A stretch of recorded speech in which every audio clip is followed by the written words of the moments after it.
రుద్రా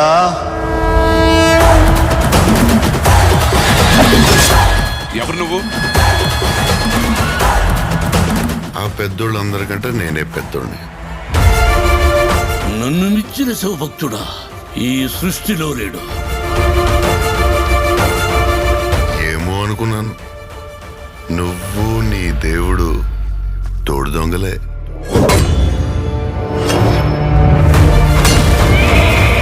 శివయ్య అని మనసారా పిలు. అది జన్మలో జరగదు.